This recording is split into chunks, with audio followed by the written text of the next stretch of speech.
What's up, ladies and gents? This is KSigKid coming at you with another Destiny video. Today, it's that time of the week again. We've got vendor resets on all the vendor weapons, and I snuck a peek early. And there are some definite god tier rolls. Holy crap. I'm really excited that we haven't had a week where everything has just been kind of meh and junk and you just want to pass on everything. This week, for sure, we've got some stuff to buy. I'm ready to go. Let's just jump into the tower and do what we normally do. So just like the previous weeks, what we're going to do is start here with New Monarchy. And what we're going to do is we're going to check out the best weapons for each vendor and kind of skim over the other ones. And actually, New Monarchy has two really good options. Maybe a third is up there as well. So my number one recommendation is going to be this sniper rifle yet again. It feels like we just had the sniper rifle, but this one, as far as it being a lower impact class, I know you don't really want to use this in PvE, but some people really like this in PvP. And with this roll, they're really going to enjoy it. First off, we've got Ambush or Taxis sights. Now, this isn't the short gaze, nice aim assist sights that we've got with Longview SLR-10, but still a lot of people do like these sights. In the middle, you could go explosive rounds or snapshot, of course. Then we've got Hammer Forged and Triple Tap. So you're not going to get a whole lot of use of Triple Tap in PvP, but that's why I kind of said in the beginning, try not to use this in PvE even though you've got Triple Tap right here. Try to avoid it, and then Hidden Hand. So we've got Hidden Hand, Snapshot, some really nice sights, and if you want, you could go Triple Tap or you could go Hammer Forged. It's a pretty solid sniper option for people who like to use it in PvP. Now we've also got the Impeacher, which is pretty solid yet again. Just taking a look at our sights, we don't really get a whole lot of stat differences in the sidearms, but we've got high caliber rounds or snapshot, and then we've also got hand loaded for extra range, relentless tracker, pass, so you're definitely going hand loaded, and then rangefinder. So lots of extra range for the sidearm, and then snapshot or high caliber rounds, whichever you prefer. A really great roll for the Impeacher. For the third option, I'm going to go with the shotgun, the Bad Counsel. So it's got full auto, we like that a lot. In the middle, you might be tempted to go with small bore, because small bore and extended mag will pretty much cancel each other out. But I might try to avoid the stat perks and go for close and or personal. Having a full auto shotgun in PvE means you really want bullets in your magazine. And since this impact class is a little bit lower, not a ton lower, but it's a little bit lower, it might be nice to just have the extra bullets, period. But we've also got aggressive ballistics. I would definitely go for this for PvE. The only other weapon that has some potential as far as being just a little bit fun is the hand cannon, the Free Will. So I know, it has no range, right? But I've said it for a while now, since I learned about it, since somebody taught me, that explosive rounds negates range. Not completely, but explosive rounds will significantly help out on lower range. So if your hand cannon has really low range, you desperately want explosive rounds on it, because the damage fall off is a for real thing. As far as the rest of what we've got the auto rifle. This, I just can't imagine this ever being good. I've looked up its perks before, I tried to see if you could really build it, and I just don't think that you actually can, because even with the best stability that you can get, you're not going to get it high enough to control this bullet hose auto rifle. So I imagine it is always going to be a pass, and our final weapon is the First Citizen. There's nothing terrible or bad about its perks, in fact they're all quite nice. The problem is, the stability is just really low, especially for this rate of fire, and you can't bump it up a lot. You really can't bump it up a lot, and the perks aren't really stability perks, so we're going to pass on by this one. But New Monarchy, that sniper rifle, if you like this style of sniper rifle, this is going to be yours. You're going to have a lot of fun with it. Otherwise, the sidearm is quite good.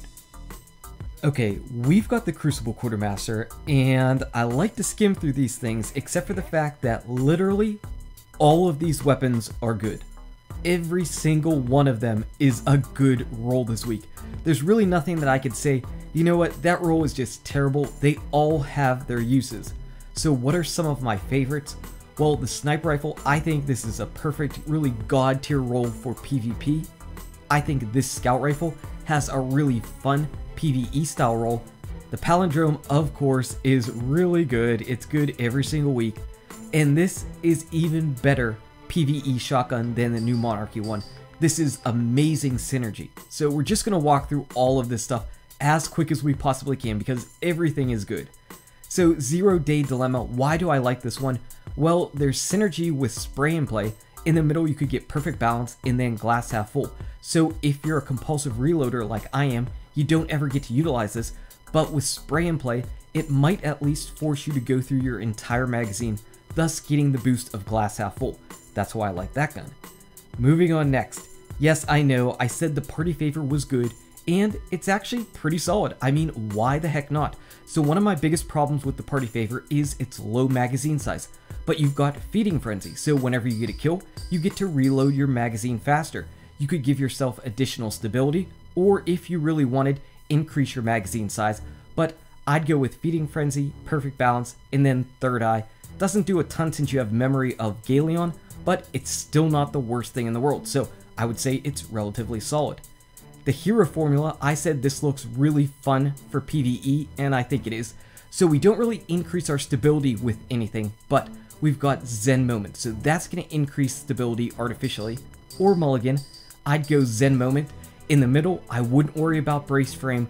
I'd rock out explosive rounds and then Firefly. This looks like fun, doesn't it? That definitely looks like fun in PvE for sure. Moving on to the Palindrome. You've seen it all before. You know exactly what we're going to get. We've got Sure Shot here for the sights. In the first column, triple tap or spray and play, whichever you prefer. And of course, our max range boosting stat, reinforced instead of rifled, but still giving you max range at the end of the day. And then you've got Hidden Hand at the end. So yeah, this thing is going to be really good. Just another perfect roll on the Palindrome. Each New Day fusion rifle is good and versatile as well. So some people debate on whether having stability or range is better for fusions. I'm a little bit more in the camp of stability. I haven't played and had a lot of success with range fusion rifles, so you've got hand-laid stock right here, or if you really like the range, go with rifle barrel. And then Eye of the Storm at the end. As your health gets lower, you gain more accuracy. Overall, just really nice for being able to swap between the two different modes of fusion rifles. Next up, we've got the shotgun. Like I said, I feel like this is even a far better shotgun. For starters, you've got aggressive ballistics and more impact, so you're going to be dealing a lot of damage. And then it's a shotgun, and you've got Battle Runner, so you're going to be up close and personal, getting a kill, and then moving extremely fast. You could go for maximum range up here, or Flared Magwell, which is probably the better option, and then full auto. So you're going to be dealing a ton of damage, killing enemies, moving fast, getting out of there. Really, really solid shotgun. Really like it for PvE. For our sidearm, we always get good rolls on sidearms. Nothing changes here. We've got Outlaw or Army of One, whichever you prefer.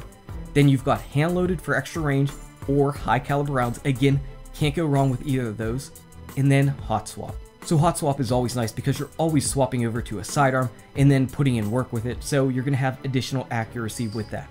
I like it a lot. Like I said, Event Horizon, my PvP sniper rifle choice. Short gaze, everybody loves it. Then we've got Army of One or Life Support. These ones I'm not super crazy about, but if you move on to the next column, you've got Quick Draw or Snapshot, and then Hidden Hand. So you can definitely see why this would be a PvP style of sniper rifle. Very, very good. In PvE, you'd maybe want to find one that has casket mag, but in PvP, this has everything that you want.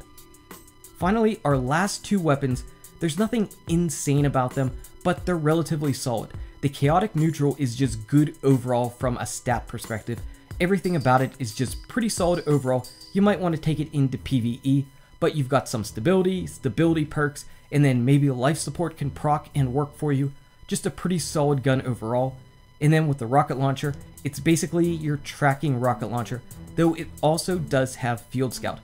If you want to put this in PvP, you could put on Quick Draw and still have tracking. I personally still like grenades and horseshoes better than tracking, but some people might prefer tracking. Whew, that was a lot of stuff with the Crucible Quartermaster. He had everything. Everything was relatively worthwhile to buy. Sniper rifle for PvP, this for PvE, shotgun for PvE. Very, very good. Very good overall. Amazing. Best vendor we've had so far. Moving on to the Vanguard Quartermaster, he's not as good as his Crucible brother, but he still has some really solid options and some really great ones. The great ones I'd say are the Angel's Advocate, the Continental, and the Seventh Sense. Starting off with the Angel's Advocate, this thing has synergy going for it. So what we have in the first column is Outlaw. Precision kills, reload extremely fast, then we could boost our stability or increase range, and then we've got Reactive Reload. So you get a kill and then you reload, you gain additional damage boosting. And if you get a precision kill, you're going to reload even faster. So this is going to work out really, really well together. I really like that. Moving on to the Continental. Now this auto rifle isn't as great as the one that he sold before with the same basic role of rodeo and counterbalance, but it's still really good. If you didn't pick it up, I still recommend this. In the middle, you might be tempted to go for small bore, but I'd probably rock out a pendant mag. Now what the Continental and the Extremophiles have going for them is a really nice magazine size. So you'll say, well, then I won't be affected by losing ammo for small bore. But what I like to say is I would rather build on a strength than make a strength into an average or weaker perk. So I'm going to go for a pendant mag, and then rodeo and counterbalance, that's your main draw anyway. Moving on to the sniper rifle, again, low impact, but still, it's for PvP. It is definitely for PvP. You've got short gaze, and you've got quick draw, and you've got hidden hand, and that's going to be good enough for you. That's pretty much going to be good enough for you. Don't get fooled into casket mag and thinking this is going to work in PvE. That impact class isn't going to work. It's really not. You're not going to be dealing enough damage. You're going to be cheating yourself and your teammates if you're trying to use this style of sniper rifle in PvE. Moving on to some of the other stuff that's there. The Parthian shot, it was hot. It was good for 2 weeks in a row. It's not so much anymore. You're definitely going to pass on by this one. You should have picked one up the past 2 weeks when it was really, really amazing. How Dare You actually isn't that bad, because again, we're looking at a low range hand cannon, but what does it have? It's got explosive rounds. So explosive rounds helps out the range. Hidden hand, mulligan, not bad, but chances are you're not really looking for that. Unfortunately, this fusion rifle, it's gonna fall in the same category as the new Monarchy auto rifle. I don't think this is ever going to be good or recommended. So we can get brace frame, which gives us tons of stability, but then we're gonna have 3 bullets in the magazine and a really fast charge rate, low impact fusion with 3 bullets. Pass, pass, pass, pass. Moving on to the TEACUP Tempest. This is actually a pretty solid sidearm yet again. All sidearms seem to come with pretty good rolls. It's really difficult to really screw up a sidearm. Zen Moment or Feeding Frenzy, both are good. Fitted stock or lightweight, I guess you could increase that stability even more. And then Hot Swap, really good. So overall, again, a really solid sidearm. Moving on to the shotgun, unfortunately, I'm really waiting for this sucker to come with full auto. It is not, and I'm going to definitely say pass on this. This isn't going to be something you really pick up and utilize. And then we've got our Bone Crusher, which Bone Crusher is really strong. Bone Crusher is really strong, and then get a kill and you've got crowd control going. You're going to make people cry in PvP, for sure. This sucker definitely puts in a wallop. And finally, we've got a rocket launcher that's pretty similar to the one that we just saw for the Crucible Quartermaster. And we've got blast radius, a lot of blast radius up here. You could increase it even further. And then of course we've got spray and play or quick draw and then tracking. So we're kind of losing out on ammo for PvE by not having field scout, but you could make up for some blast radius. Overall, the Crucible one is definitely the better version. So that's the Vanguard. He's got some pretty decent stuff, but his brother, he's just stomping him this week. For Dead Orbit, he's got 3 things I really like. I don't even know which one to pick as my favorite. I think I'm going to pick the Keystone yet again. Oh man, so it's Axis and Wrath of the Machine Week, and this is what I'm talking about for one-shotting Shanks at the end. Explosive rounds on this impact style of scout rifle. Explosive rounds, you've got unflinching, and then crowd control. One-shotting Shanks all day for sure with this Keystone. Really like it. Gonna be my top recommendation for Dead Orbit, absolutely. Also, we've got a shotgun. So we've talked about the shotgun from the Crucible Quartermaster. That might overall be a little bit better, but if you don't pick that up and you still want a full auto void shotgun for the Vault of Glass, this could be your week to pick this up from Dead Orbit. So you've got some extra range right here, and then full auto, and it's void, and it has a lot of impact. It's going to put out a hurt on Minotaurs. Finally, for my third option, I'm going to put the Extremophile. So this isn't exactly as great as the Continental, but maybe it's a little bit better for PvE. So we've got high caliber rounds, which is really nice, making the enemy stagger. You could increase your stability a little bit, and then you've also got hidden hand. So really a pretty solid overall option. Extremophile, a really good gun. This is a really good option for auto rifles in PvE.